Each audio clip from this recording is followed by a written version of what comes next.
श्री सद्गुरुभ्यो नमः। आप सबका YS गुरु के NCERT संस्कृत सॉल्यूशन इस YouTube चैनल पर हार्दिक स्वागत है। आज हम NCERT के द्वारा 7th क्लास के लिए निर्धारित पाठ्य पुस्तक रुचिरा द्वितीय भाग है। इस पाठ्य पुस्तक के पंचम पाठ पंडिता रमाभाई, इस पाठ का सरलीकरण कर रहे हैं। यदि आप हमारे इस चैनल पर नए आए हैं तो हमारे इस चैनल को सब्सक्राइब करना मत भूलें। तो आइए देखते हैं, जैसा कि हम पिछले पाठों का एक एक वर्ड मीनिंग करके सरलीकरण करते आए हैं, ऐसे ही देखिए। यहाँ पाठ शुरू होता है, स्त्री शिक्षा क्षेत्रे। स्त्रियों की शिक्षा के क्षेत्र में अग्रगण्य अर्थात सबसे आगे गिनी जाने वाली पंडिता रमाभाई ने 1858वीं अर्थात वीं ख्रीष्टाब्दे ईस्वी में अर्थात वर्ष में जन्म अलभत लिया। स्त्रियों की शिक्षा के क्षेत्र में अग्रगण्य पंडिता रमाभाई ने 1858वीं ईस्वी में जन्म लिया। तस्याः उसके पिता अनंत शास्त्री डोंगरे माता च और लक्ष्मी भाई आस्ताम थे। उसके पिता अनंत शास्त्री डोंगरे और माता लक्ष्मी भाई थे। इसके बाद तस्मिन उस काले समय, उस समय जब उनका जन्म हुआ, उस समय स्त्री शिक्षायाः स्त्रियों की शिक्षा की स्थिति चिंतनीय आसित थी। उस समय स्त्रियों की शिक्षा की स्थिति चिंतनीय थी, अर्थात औरतों को ज़्यादा नहीं पढ़ाते थे, लड़कियों को ज़्यादा नहीं पढ़ाते थे। स्त्रियों के कृते लिए संस्कृत शिक्षणम, संस्कृत शिक्षा प्रायः प्रचलित नासित नहीं थी। यहाँ दो शब्द जुड़े हुए हैं, न प्लस आसित, न अर्थात नहीं, आसित अर्थात थी।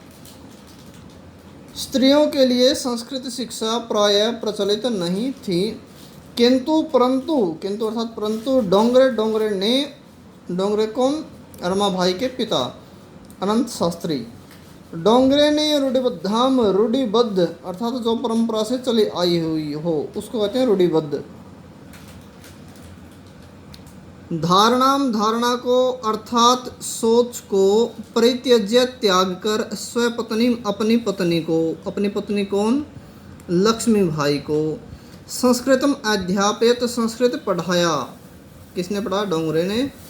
एतदर्थम इसलिए उसने समाज की ताड़ना को अभी भी सहन किया। इसलिए अर्थात उसकी पत्नी को पढ़ाने के लिए उसने समाज की ताड़ना को भी सहन किया। अनंतरम इसके बाद रमा ने अपी भी स्वमातुः अपनी माता से संस्कृत शिक्षा को संस्कृत शिक्षा प्राप्त की। इसके बाद रमा ने भी अपनी माता से संस्कृत शिक्षा प्राप्त की। काल क्रमेण समय के साथ रमा के पिता विपन्न निर्धन संजातः हो गए।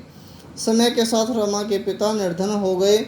तस्याः उसके पितरौ माता पिता ज्येष्ठा बड़ी भगिनी बहन च और उसके माता पिता और बड़ी बहन दुर्भिक्ष पीड़ित अकाल से पीड़ित होकर, दुर्भिक्ष कहते हैं अकाल को, अकाल से पीड़ित होकर दिवंगताः मर गए। तदनंतरम उसके बाद माता पिता और बड़ी बहन के मरने के बाद रमा ने अपने ज्येष्ठ भ्राता बड़े भाई के साथ, सह अर्थात साथ, यहाँ सह शब्द को लिखने की आवश्यकता नहीं थी क्योंकि इसका अर्थ भी साथ हो जाता है ज्येष्ठ भ्राता, लेकिन लगा दिया तो कोई दिक्कत नहीं। बड़े भाई के साथ पदभ्याम पैदल समग्रम पूरे भारत का अभ्रमत भ्रमण किया, पूरे भारत को भ्रमण किया। भ्रमण के क्रम में सा वह कलकत्ता प्राप्त गई, घूमते हुए वह कलकत्ता गई। संस्कृत वैदुष्येण, संस्कृत की विद्वत्ता से सा वह तत्र वहाँ पर पंडित पंडिता पंडिता, सरस्वती सरस्वती, च और इति ऐसी।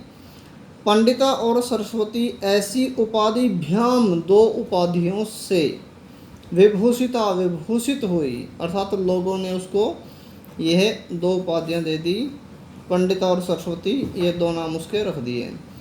तत्रैव वहीं पर, कहाँ, कलकत्ता में, वहीं पर सा उसने ब्रह्म समाजेन ब्रह्म समाज से प्रभावित होकर, यह हिस्ट्री के अंदर आते हैं ब्रह्म समाज आर्य समाज, तो वह ब्रह्म समाज से प्रभावित हुई, ब्रह्म समाज से प्रभावित होकर वेदाध्ययनम वेदों का अध्ययन अकरोत किया।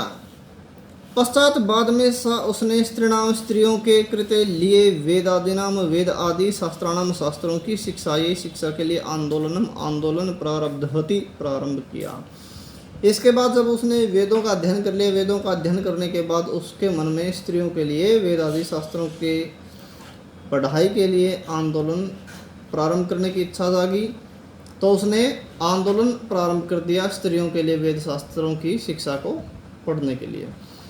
और 1880वीं ख्रीष्टाब्दे ईस्वी में, अर्थात वर्ष में, सा उसने विपिन बिहारी दासीन, यह विपिन बिहारी दास नाम है, विपिन बिहारी दास के साथ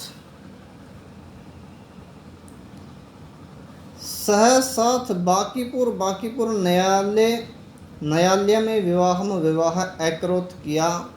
सार्धैक वर्षात, 1.5 वर्ष के बाद, सार्धैक होता है आधा और एक, 1.5 वर्ष के अनंतरम होता है बाद, तस्या उसके पति दिवंगता मर गए, 1.5 वर्ष के बाद उसके पति मर गए। कौन? बिहारी दास बोस, विपिन बिहारी दास।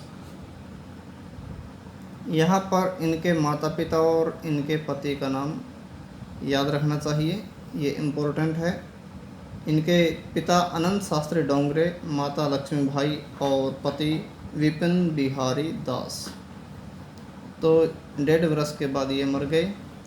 आज के लिए इतना ही। नेक्स्ट वीडियो में हम इस पाठ का शेष अंश लेकर आएंगे। तो आशा है आप सबको हमारी ये मेहनत, हमारी ये वीडियो ज़रूर पसंद आई होगी। आशा है आप हमारे इस चैनल को सब्सक्राइब करेंगे, तो हमारे इस चैनल को ज़्यादा से ज़्यादा सब्सक्राइब करें, लाइक करें, शेयर करें, कमेंट करें। धन्यवाद। जय तो संस्कृतम, जय तो भारतम।